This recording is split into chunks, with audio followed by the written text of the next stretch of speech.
ಶ್ರೀ ರಾಘವೇಂದ್ರಾಯ ನಮಃ. ಶ್ರೀ ಗುರುಭ್ಯೋ ನಮಃ. ಪ್ರಭುರುಭ್ಯೋ ನಮಃ. ಶ್ರೀಮದಾನಂದ ತೀರ್ಥ ಭಗವತ್ಪಾದಾಚಾರ್ಯ ಗುರುಭ್ಯೋ ನಮಃ. ಶ್ರೀ ವೇದವ್ಯಾಸಾಯ ನಮಃ. ಲಕ್ಷ್ಮೀ ಹೇಗ್ರೀವಾಯ ನಮಃ. ಲಕ್ಷ್ಮೀ ವೆಂಕಟೇಶಾಯ ನಮಃ.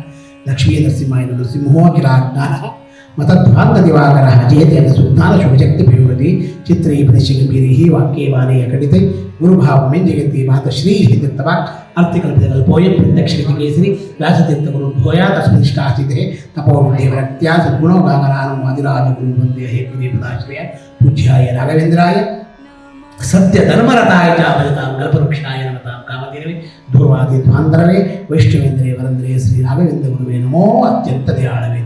ನಮ್ಮ ಗುರುಗಳಾಗಿರ್ತಕ್ಕಂಥ ನಮ್ಮ ಕ್ಷೇತ್ರದಲ್ಲಿ ಜ್ವರ ಭವರೋಗ ವಿದ್ಯೆ ಲಕ್ಷ್ಮೀ ನರಸಿಂಹದೇವರ ಸನ್ನಿಧಾನ, ನವ ನರಸಿಂಹದೇವರ ಸನ್ನಿಧಾನ, ಅದರಲ್ಲೂ ವಿಶೇಷವಾಗಿ ಸಂತಾನ ಗೋಪಾಲಕೃಷ್ಣ ಇರ್ತಕ್ಕಂಥ ಸನ್ನಿಧಾನ, ಅದರಲ್ಲೂ ವಿಶೇಷವಾಗಿ ಮುಖ್ಯ ಪ್ರಾಣದೇವರ ಸನ್ನಿಧಾನ, ರಾಯರ ಮೃತ್ತಿಕಾ ಬೃಂದಾವನ, ಎರಡು ಮೃತ್ತಿಕಾ ಬೃಂದಾವನ ಇರ್ತಕ್ಕಂಥ ಕ್ಷೇತ್ರದಲ್ಲಿ ರಾಯರ ಮೃತ್ತಿಕಾ ಬೃಂದಾವನ ಜಿಲ್ಲತಿರ್ತರು ದೇಹಿತಿರ್ತರು ರಾಯರ ಮೂರೂ ಮೃತ್ತಿಗೆ ಇರ್ತಕ್ಕಂಥ ಮತ್ತು ರಾಘವೇಂದ್ರ ಸ್ವಾಮಿಗಳ ಬೃಂದಾವನದ 48 ಸಾಲಿಗ್ರಾಮ ಇರ್ತಕ್ಕಂಥ ಇಂಥ ಕ್ಷೇತ್ರದಲ್ಲಿ ರಾಯರಿಗೆ ರಾಘವೇಂದ್ರ ಸ್ವಾಮಿಗಳು ಪ್ರತಿಯೊಬ್ಬರಿಗೂ ಒಳ್ಳೆಯ ಆರೋಗ್ಯವನ್ನು ಭಾಗ್ಯವನ್ನು ಯಾವ ಯಾವ ಕಷ್ಟಗಳಿದೆಯೋ ಆ ಕಷ್ಟಗಳನ್ನೆಲ್ಲ ಪರಿಹಾರ ಮಾಡಿ ಅಂತೇಳಿ ಭಗವಂತನಲ್ಲಿ ಪ್ರಾರ್ಥನೆ ಮಾಡ್ತಾ ಅಗಮ್ಯ ಮಹಿಮಾಲೋಕೆ ರಾಘವೇಂದ್ರೋ ಮಹಾಶಯ ಅಂತ ಈ ವಿಶೇಷವಾಗಿರ್ತಕ್ಕಂಥ ಮಾತಲ್ಲಿ ಬಹಳ ಅದ್ಭುತವಾಗಿ ಹೇಳಿರ್ತಕ್ಕಂಥ ಮಾತಿದು. ರಂಗೋಲಿಯನ್ನು ಮನೆಯ ಮುಂದೆ ಹಾಕಿದಾಗ ರಾಯರು ಅನುಗ್ರಹವನ್ನು ಮಾಡ್ತಾರಾ ಅಂತ ಬಹಳ ಅದ್ಭುತವಾಗಿರ್ತಕ್ಕಂಥ ಮಾತು. ಅದ್ಭುತ ಬಹಳ ಒಳ್ಳೆಯ ಮಾತನ್ನು ಕೇಳಿದೆ ತಾಯಿ. ರಂಗೋಲಿ ಅಂದರೆ ಬಹಳ ವಿಶೇಷ. ರಾಘವೇಂದ್ರ ಸ್ವಾಮಿಗಳಿಗೆ ಒಬ್ಬೊಂದು ಚಿಕ್ಕ ಕತೆ. ರಂಗೋಲಿ ದಾಸರು ಅಂತ ಒಬ್ಬರಿದ್ದರು. ದಾಸರಲ್ಲಿ ಅವರೊಬ್ಬರು ದಾಸರು, ರಂಗೋಲಿ ದಾಸರು ಅಂತ. ಅವರು ಒಂದು 100 ವರ್ಷದ ಹಿಂದೆ ವಿಶೇಷವಾಗಿ ರಂಗೋಲಿ ದಾಸರು ಶ್ರೀರಂಗಪಟ್ಟಣ ಆ ಕ್ಷೇತ್ರಕ್ಕೆ ಹೋದರು. ಶ್ರೀರಂಗಪಟ್ಟಣ ಕ್ಷೇತ್ರಕ್ಕೆ ಬಂದರು ದಾಸರು. ಅವರೇನಪ್ಪ ಅಂದರೆ ಬರೀ ರಂಗೋಲಿಯನ್ನು ಹಾಕ್ತಾಯಿದ್ರು. ಪ್ರತಿದಿನ ರಂಗನಾಥನ ಒಂದು ದರ್ಶನವನ್ನು ಮಾಡಿ ರಂಗನಾಥನಿಗೆ ವಿಶೇಷವಾಗಿ ಆ ರಂಗೋಲಿಯನ್ನು ಹಾಕಿ, ಬ್ರಾಹ್ಮಣಿಗೆ ಬಹಳ ಕಷ್ಟ ಇತ್ತು ಆಗಿನ ಕಾಲದಲ್ಲಿ, ಆ ರಂಗೋಲಿಯನ್ನು ಹಾಕ್ತಾಯಿದ್ರು. ಬರೀ ರಂಗೋಲಿಯನ್ನು ಹಾಕಿ ರಂಗನಾಥನ ರಂಗೋಲಿಯನ್ನು ಹಾಕಿದ್ದಾರೆ. ಅದೇ ರೀತಿಯ ರಂಗೋಲಿಯನ್ನು ಹಾಕಿ ಆ ರಂಗನಾಥನ ದರ್ಶನವನ್ನು ಮಾಡ್ಕೊಂಡು ಬಂದಿರತಕ್ಕಂಥವರೆಲ್ಲ ನಮಸ್ಕಾರವನ್ನು ಮಾಡ್ತಾಯಿದ್ದಾರೆ. ಒಂದಾನೊಂದು ದಿವಸ ವಿಶೇಷವಾಗಿ ಶ್ರೀರಂಗಪಟ್ಟಣದ ಒಂದು ಸನ್ನಿಧಾನಕ್ಕೆ ಬಂದರು. ಎಲ್ಲ ಒಂದು ಕಳೆದಾಗ ಆ ರಂಗೋಲಿಯನ್ನು ವಿಶೇಷವಾಗಿ ದೊಡ್ಡ ರಂಗೋಲಿಯನ್ನು ಹಾಕಿದ್ರು. ಎಂಥ ರಂಗೋಲಿ ಅದು! ಮಹಾತ್ಮ ಆಗಿರ್ತಕ್ಕಂಥ ಭಗವಂತನ ರಂಗೋಲಿ. ರಂಗನಾಥನ ಒಂದು ಮಲಗಿರ್ತಕ್ಕಂಥ ರಂಗನಾಥನ ಒಂದು ದರ್ಶನವನ್ನು ಮಾಡೋಕ್ಕೋಸ್ಕರವಾಗಿ ಎಲ್ಲರೂ ಬಂದು ರಂಗೋಲಿಯನ್ನು ನೋಡಬೇಕು ಅಂತೇಳಿ ದೊಡ್ಡ ರಂಗೋಲಿಯನ್ನು ಹಾಕಿದ್ದಾರೆ. ಆ ರಂಗೋಲಿಯಲ್ಲಿ ರಂಗನಾಥನನ್ನು ಸ್ಮರಣೆಯನ್ನು ಮಾಡಿ ಹೇಗಿದ್ದಾರೆ? ಮುದ್ದು ಮುಖದಾತ ನಮ್ಮ ಮುಖ್ಯ ಪ್ರಾಣನಾಥನೋ ಅಂತ ಮುದ್ದು ಮುಖದಲ್ಲಿ ವಿಶೇಷವಾಗಿ ರಂಗನಾಥನ ಆ ರಂಗನಾಥ ಹೇಗಿದೆಯೋ ಅದೇ ರೀತಿಯಾಗಿ ರಂಗನಾಥನನ್ನು ಬರೆದಿದ್ದಾರೆ ರಂಗೋಲಿಯಲ್ಲಿ. ಆಗ ಎಲ್ಲರೂ ರಂಗೋಲಿಯನ್ನು ನೋಡ್ತಿದ್ದಾರೆ. ದಾಸರು ರಂಗೋಲಿಯನ್ನು ಹಾಕಿದ್ದಾರೆ. ಅದ್ಭುತವಾಗಿದೆ. ಆದರೆ ರಂಗನಾಥನಿಗೆ ಕಿರೀಟ ಇದೆ, ಇವರು ಕಿರೀಟನೇ ಇಟ್ಟಿಲ್ಲಲ್ಲ ಅಂತೇಳಿ ದಾಸರಿಗೆ ಆಶ್ಚರ್ಯ ಆಯಿತು.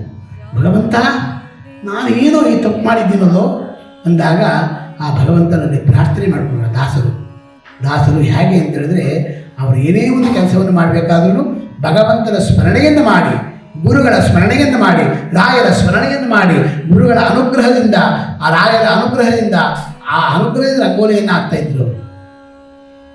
ಆಗ ಗುರುಗಳ ಸ್ಮರಣೆಯನ್ನು ಮಾಡಿದ್ದಾರೆ. ಗುರುಗಳೇ, ನೀವೇ ನಮಗೆ ಅನುಗ್ರಹವನ್ನು ಮಾಡಬೇಕು, ರಾಘವೇಂದ್ರ ತೀರ್ಥರೇ ನೀವೇ ನಮ್ಮ ಅನುಗ್ರಹವನ್ನು ಮಾಡಬೇಕಪ್ಪ ಅಂದಾಗ ಆ ಗುರುಗಳಿಗೆ ಅವ್ರು ಕಣ್ಣು ಮುಚ್ಚಿಕೊಂಡು ನಿಂತ್ಕೊಂಡು ಕೇಳ್ತಾ ಇದ್ದಾಗ ಆ ರಂಗನಾಥನಿಗೆ, ಆ ಶ್ರೀರಂಗಪಟ್ಟಣದಲ್ಲಿರ್ತಕ್ಕಂಥ ರಂಗನಾಥನಿಗೆ ಆ ದಿನ ಕಿರೀಟನೇ ಇಟ್ಟಿಲ್ಲ. ಆಗ ಅವರಿಗೆ ಗೋಚರ ಆಯಿತು, ಭಗವಂತ ಅನುಗ್ರಹ ಆಗಿದೆ, ನನಗೆ ಆ ರಾಯರ ಅನುಗ್ರಹ ನಾನು ಮಾಡಿದ್ದಾರೆ ಅಂತೇಳಿ ಆ ಭಕ್ತಿಯಿಂದ ಮಾಡಿದಾಗ ಗೊತ್ತಾಗ್ತಾ ಇರ್ತವೆಲ್ಲ. ಆಗ ಗೊತ್ತಾಯಿತವ್ರಿಗೆ. ಎಲ್ಲವೂ ಹೇಳಿದ್ರು. ಎಲ್ಲರೂ ಕೇಳ್ತಾ ಇದ್ದಾರೆ, ಗುರುಗಳೇ ಎಲ್ಲವನ್ನು ಮಾಡಿ ದಾಸರೇ ಎಲ್ಲ ಮಾಡಿದ್ದಾರೆ, ರಂಗೋಲಿ ಈ ಕಿರೀಟನೇ ಇಟ್ಟಿಲ್ಲ ನೀವು ಅಂದಾಗ, ಅಪ್ಪ ಇವತ್ತಿನ ದಿವಸ ರಂಗನಾಥನಿಗೆ ಕಿರೀಟನೇ ಇಟ್ಟಿಲ್ಲಪ್ಪ, ಹೋಗಿ ನೋಡ್ಕೊಂಡು ಬಂದಿದ್ದಾಗ ಎಲ್ಲರೂ ಹೋಗ್ತಾ ಇದ್ದಾರೆ. ಎಲ್ಲರೂ ಹೋಗಿ ನೋಡಿದಾಗ ಆ ರಂಗನಾಥನಿಗೆ ಕಿರೀಟನೇ ಇಲ್ಲ ಆ ದಿನ.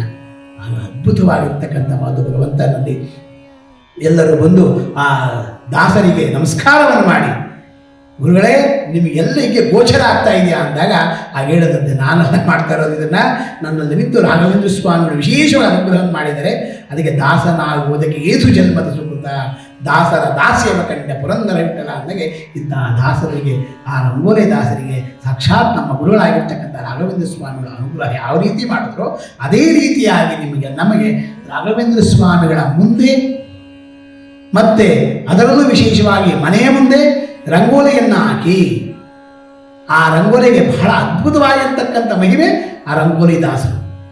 ಆ ರಂಗೋಲಿಯನ್ನು ಹಾಕಿ ನಮಸ್ಕಾರವನ್ನು ಮಾಡಿದಾಗ ಪ್ರತಿದಿನ ಬೆಳಗ್ಗೆ ಎದ್ದು ಆ ರಂಗೋಲಿಯನ್ನು ಹಾಕಿ, ಆ ರಂಗೋಲಿಯನ್ನು ಪ್ರತಿದಿನ ಆ ತುಳಸಿ ಗಿಡದ ಮುಂದೆ ಮತ್ತು ವಿಶೇಷವಾಗಿ ಆ ಮನೆಯ ಮುಂದೆ ರಂಗೋಲಿಯನ್ನು ಹಾಕಿ, ಆ ರಂಗೋಲಿಯಲ್ಲಿರ್ತಕ್ಕಂಥ ಮಹಾಲಕ್ಷ್ಮೀದೇವಿ ಅನುಗ್ರಹದಿಂದ ಎಲ್ಲವೂ ಅನುಗ್ರಹ ಆಗ್ತಕ್ಕಂಥ ಭಾಗ್ಯ ಇರ್ತದೆ. ಅದರಲ್ಲೂ ವಾಯುದೇವರು ಇರುತ್ತೆ, ನಾರಾಯಣ ಲಕ್ಷ್ಮೀನಾರಾಯಣ ದೇವರು, ವಾಯುದೇವರು, ಗರುಡಶೇಷ ರುದ್ರದೇವರು ಎಲ್ಲ ದೇವಾನುದೇವತೆಗಳಿರ್ತಕ್ಕಂಥದ್ದು ಆ ರಂಗೋಲಿಯಲ್ಲಿ. ಅದಕ್ಕೋಸ್ಕರ ಶಂಖ ಚಕ್ರ ಗದಾಧರಾಯ ಶ್ರೀಮನ್ನಾರಾಯಣೋ ಹರಿ, ಶಂಖ ಚಕ್ರ ಗದಾವನ್ನು ಅದನ್ನು ಹಾಕ್ತಾರೆ ರಂಗೋಲಿಯಲ್ಲಿ. ಅದಕ್ಕೋಸ್ಕರವಾಗಿ ಈ ಪದ್ಮ ಎಲ್ಲವನ್ನು ಹಾಕಿ ಅದನ್ನು ಬಿಡಿಸಿ ವಿಶೇಷವಾಗಿ ಮಾಡಿದಾಗ ಆ ಗುರುಗಳ ಅನುಗ್ರಹವನ್ನು ಮಾಡ್ತಾರೆ. ಆ ರಂಗೋಲಿ ಹಾಕಿದಾಗ ದೇವತೆಗಳೆಲ್ಲ ಮನೆಯೊಳಗೆ ಬರ್ತಾರಂತೆ, ನಮಗೆ ದೇವತೆಗಳೆಲ್ಲ ಮನೆಗೆ ಬರ್ತಾರಂತೆ. ಅದಕ್ಕೋಸ್ಕರವಾಗಿ ಇಂತಹ ರಂಗೋಲಿಯನ್ನು ಹಾಕಬೇಕು. ಅದಕ್ಕೋಸ್ಕರವಾಗಿ ಯಾರ ಮನೆಯಲ್ಲಿ ರಾಘವೇಂದ್ರ ಸ್ವಾಮಿಗಳ ಸೇವೆಯನ್ನು ಮಾಡ್ತೀರಾ, ಆ ಸೇವೆಯನ್ನು ಮಾಡಬೇಕಾದ್ರೆ ಆ ಗ್ರಂಥವನ್ನಾಗಲಿ ಫೋಟೋವನ್ನಾಗಲಿ ಮತ್ತು ದೀಪ ಬಿಡಬೇಕಾದ್ರೆ ಅಲ್ಲಿ ಸುತ್ತು ರಂಗೋಲಿಯನ್ನು ಹಾಕಿ, ಆ ರಂಗೋಲಿಯನ್ನು ಹಾಕಿ ರಂಗೋಲಿಗೆ ನಮಸ್ಕಾರವನ್ನು ಮಾಡಿ, ತದನಂತರ ವಿಶೇಷವಾಗಿ ಆ ಗ್ರಂಥವನ್ನು ಇಟ್ಟು ಮಣೆ ಇಟ್ಟು ಗ್ರಂಥವನ್ನು ಇಡಬಹುದು. ಅದರಲ್ಲಿ ವಿಶೇಷವಾಗಿ ಆ ಪರಿಮಳ ಗ್ರಂಥ ಎಲ್ಲರ ಮನೆಗೂ ಇದೆ. ಈಗ ಆ ಪರಿಮಳ ಗ್ರಂಥವನ್ನು ಇಟ್ಟು ಪೂಜೆಯನ್ನು ಮಾಡಿದಾಗ ಆ ಗ್ರಂಥದಲ್ಲಿರ್ತಕ್ಕಂಥ ಪರಿಮಳಾಚಾರ್ಯರು ರಾಘವೇಂದ್ರ ಸ್ವಾಮಿಗಳು ಸಂಪೂರ್ಣವಾಗಿ ಈ ರಂಗೋಲಿಯಿಂದ ವಿಶೇಷವಾಗಿ ಅನುಗ್ರಹವನ್ನು ಮಾಡ್ತಕ್ಕಂಥವರಾಗ್ತಾರಂತೆ. ಅದಕ್ಕೋಸ್ಕರವಾಗಿ ಈ ರಂಗೋಲಿಯಲ್ಲಿ ಬಹಳ ವಿಶೇಷವಾಗಿರ್ತಕ್ಕಂಥ ಲಕ್ಷ್ಮೀನಾರಾಯಣ ದೇವರು ವಿಶೇಷ ಅನುಗ್ರಹ ಮಾಡ್ತಾರೆ, ಗರುಡಶೇಷ ರುದ್ರದೇವರು ವಿಶೇಷ ಅನುಗ್ರಹ ಮಾಡ್ತಕ್ಕಂಥವರಾಗ್ತಾರೆ. ಅದರಲ್ಲೂ ಮಹಾರುದ್ರದೇವರಾಗಿರ್ತಕ್ಕಂಥ ರುದ್ರದೇವರ ವಿಶೇಷವಾಗಿ ರಂಗೋಲಿಗೆ ವಿಶೇಷವಾಗಿ ರುದ್ರದೇವರು ಸಂಪೂರ್ಣವಾಗಿ ಅನುಗ್ರಹ ಮಾಡ್ತಾರೆ. ಅದಕ್ಕೆ ಮೃತ್ಯುಂಜಯಾಯ ರುದ್ರಾಯ ನೀಲಕಂಠಾಯ ಶಂಭವೇ ಅಮೃತೇಶಾಯ ಸರ್ವಾಯ ಶ್ರೀಮನ್ ಮಹಾದೇವಾಯ ತೇ ನಮಃ ಅಂತಕ್ಕಂಥದ್ದು ಅರ್ಥ ವಿಶೇಷವಾಗಿರ್ತಕ್ಕಂಥದ್ದು. ಅದರಲ್ಲೂ ವಿಶೇಷವಾಗಿ ಚಮಕ ರುದ್ರ ಎಲ್ಲ ಬರುತ್ತೆ. ಆ ರುದ್ರದೇವರಿಗೆ ವಿಶೇಷವಾಗಿ ರುದ್ರ ಅಂದರೆ ಬಹಳ ಪ್ರೀತಿ. ಆ ರುದ್ರದೇವರು ವಿಶೇಷವಾಗಿರ್ತಕ್ಕಂಥ ಮನಸ್ಸಿಗೆ ಅಭಿಮಾನಿಯಾಗಿರ್ತಕ್ಕಂಥ ರುದ್ರದೇವರು ಶಂಭವೇ ನಮಃ ನಮಸ್ತೆ ಅಸ್ತು ಭಗವನ್ ವಿಶ್ವೇಶ್ವರಾಯ ಮಹಾದೇವಾಯ ತ್ರಯಂಬಕಾಯ ತ್ರಿಪುರಾಂತಕಾಯ ತ್ರಿರಾಜ್ಞಕಾಲಾಯ ಕಾಲಾಗ್ನಿರುದ್ರಾಯ ನೀಲಕಂಠಾಯ ಮೃತ್ಯುಂಜಯಾಯ ಸರ್ವೇಶ್ವರಾಯ ಸದಾಶಿವಾಯ ಶ್ರೀಮನ್ ಮಹಾದೇವಾಯ ತೇ ನಮಃ. ಸದಾಶಿವಾಯ ಶ್ರೀಮನ್ ಮಹಾದೇವಾಯ ತೇ ನಮಃ. ಆ ರುದ್ರದೇವರು ವಿಶೇಷವಾಗಿ ನಮ್ಮನ್ನು ಒಳಗಡೆ ನಿಂತು ಈ ಒಳ್ಳೆ ಜ್ಞಾನವನ್ನು ಕೊಟ್ಟು ನಮ್ಮ ಗುರುಗಳ ಸೇವೆಯನ್ನು ಮಾಡ್ತಕ್ಕಂಥ ಭಾಗ್ಯವನ್ನು ಆ ರುದ್ರದೇವರೇ ಕೊಟ್ಟು ನಮ್ಮ ಉದ್ಧಾರ ಮಾಡ್ತಕ್ಕಂಥವ್ರಾಗ್ತಾರಂತೆ. ಅದಕ್ಕೋಸ್ಕರವಾಗಿ ಇಂತಹ ರಂಗೋಲಿಯನ್ನು ಯಾರು ಮನೆಯ ಮುಂದೆ ಹಾಕಿ ಮನೆಯ ಮುಂದೆ ರಂಗೋಲಿಯನ್ನು ಹಾಕ್ತಾರೆ, ಪ್ರತಿದಿನ ರಂಗೋಲಿಯನ್ನು ಹಾಕ್ತಾರೆ, ಅವರ ಮನೆಯಲ್ಲಿ ಯಾವಾಗ ಲಕ್ಷ್ಮೀದೇವಿ ಅನುಗ್ರಹದಿಂದ ಲಕ್ಷ್ಮೀನಾರಾಯಣ ಅನುಗ್ರಹದಿಂದ ವಿಶೇಷವಾಗಿ ಎಲ್ಲವೂ ಅನುಗ್ರಹ ಆಗ್ತಕ್ಕಂಥ ಭಾಗ್ಯ ಇರುತ್ತದೆ. ಅದಕ್ಕೋಸ್ಕರವಾಗಿ ಈ ರಂಗೋಲಿಯನ್ನು ಹಾಕಿದಾಗ ಆ ರಂಗೋಲಿ ದಾಸರಿಗೆ ಹೇಗೆ ರಾಘವೇಂದ್ರ ಸ್ವಾಮಿಗಳ ಅನುಗ್ರಹವನ್ನು ಮಾಡಿದ್ರು ಅದೇ ರೀತಿಯಾಗಿ ನಿಮ್ಮ ಗುರುಗಳಾಗಿರ್ತಕ್ಕಂಥ ರಾಘವೇಂದ್ರ ಸ್ವಾಮಿಗಳು ಪ್ರತಿಯೊಬ್ಬ ಜೀವರಾಶಿಗಳನ್ನು ಉದ್ಧಾರವನ್ನಾಗಿ ಮಾಡ್ತಕ್ಕಂಥವರಾಗ್ತಾರೆ. ಇಂತಹ ಗುರುಗಳ ಸೇವೆಯನ್ನು ಯಾರು ಮಾಡ್ತೀರಾ, ರಾಯರ ಅನುಗ್ರಹವನ್ನು ಯಾರು ಪಡಿತೀರಾ, ಅವರಿಗೆಲ್ಲರಿಗೂ ಭಗವಂತ ಒಳ್ಳೆ ಆರೋಗ್ಯವನ್ನು, ಒಳ್ಳೆ ಭಾಗ್ಯವನ್ನು, ಸಂತಾನ ಭಾಗ್ಯವನ್ನು, ಎಲ್ಲ ಕಷ್ಟಗಳನ್ನು ಪರಿಹಾರ ಮಾಡ್ತಕ್ಕಂಥವರೇ ನಮ್ಮ ಗುರುಗಳು. ಅದಕ್ಕೋಸ್ಕರ ರಂಗೋಲಿಯನ್ನು ಹಾಕಿದಾಗ ಸಂತಾನ ಭಾಗ್ಯನೂ ಆಗ್ಬೋದು, ಬೇರೆ ಬೇರೆ ರೀತಿಯಲ್ಲಿ ಏನೇನು ಸಮಸ್ಯೆಗಳಿರುತ್ತೆ ಎಲ್ಲ ಸಮಸ್ಯೆಗಳು ಪರಿಹಾರ ಆಗ್ತಕ್ಕಂಥ ಭಾಗ್ಯ. ಆ ರಂಗೋಲಿಯೇ ವಿಶೇಷವಾಗಿರ್ತಕ್ಕಂಥದ್ದು. ಅದಕ್ಕೋಸ್ಕರ ಗುರುಗಳಾಗಿರ್ತಕ್ಕಂಥ ನಿಮ್ಮ ಗುರುಗಳಾಗಿರ್ತಕ್ಕಂಥ ರಾಘವೇಂದ್ರ ಸ್ವಾಮಿಗಳು ಪ್ರತಿಯೊಬ್ಬರು ಒಳ್ಳೆ ಆರೋಗ್ಯ, ಭಾಗ್ಯ, ಧನ ಧಾನ್ಯಗಳನ್ನು ಕೊಟ್ಟು ಚೆನ್ನಾಗಿ ಕಾಪಾಡಿದ್ದೀರಿ ಭಗವಂತನ ಪ್ರಾರ್ಥನೆ ಮಾಡ್ತಾ ಹಂಸರಾಮ ಪಕ್ಷಿಯಾಗಿರ್ತಕ್ಕಂಥ ಯಾವ ಹಾಲನ್ನು ತೊಗೊಂಡು ದಿನೊಂದು ಬಿಡುತ್ತೋ ಅದರಲ್ಲಿ ವಿಶೇಷವಾಗಿ ನಮ್ಮಲ್ಲಿರ್ತಕ್ಕಂಥ ಒಳ್ಳೆ ಗುಣಗಳನ್ನು ತಗೊಂಡು ಕೆಟ್ಟ ಗುಣಗಳನ್ನು ಬಿಟ್ಟು ನಮ್ಮನ್ನೆಲ್ಲ ಉದ್ಧಾರ ಮಾಡಿ ಅಂತೇಳಿ ಭಗವಂತನ ಪ್ರಾರ್ಥನೆ ಮಾಡ್ತಾ ಪೂಜ್ಯಾಯ ರಾಘವೇಂದ್ರಾಯ ಸತ್ಯಧರ್ಮರಥಾಯ ಚ ಭಜತಾಂ ಕಲ್ಪವೃಕ್ಷಾಯ ನಮತಾಂ ಕಾಮಧೇನವೇ ದೂರ್ವಾದಿದ್ವಾಂತರವೇ ವೈಷ್ಣವೇಂದ್ರೇ ವರಂದ್ರೇ ಶ್ರೀ ರಾಘವೇಂದ್ರ ಗುರುವೇ ನಮೋ ಅತ್ಯಂತ ದಯಾಳವೇ. ನಮ್ಮ ಗುರುಗಳು ನಿಮ್ಮ ಗುರುಗಳು ವಿಶೇಷವಾದ ಅನುಗ್ರಹವನ್ನು ಮಾಡಲಾಗಿದೆ ಭಗವಂತನ ಪ್ರಾರ್ಥನೆ ಮಾಡ್ತಾ ಸರ್ವಂ ಶ್ರೀಕೃಷ್ಣಾರ್ಪಣಮಸ್ತು. ಮಧ್ವಾಂತರ್ಗತ ಭಾರತೀಶ ಅರ್ಪಣ ಮಸ್ತು. ಭಾರತೀಶ ಅರ್ಪಣ ಮಸ್ತು. ಇಂದಿರಾರಮಣ ಗೋವಿಂದ ಗೋವಿಂದ.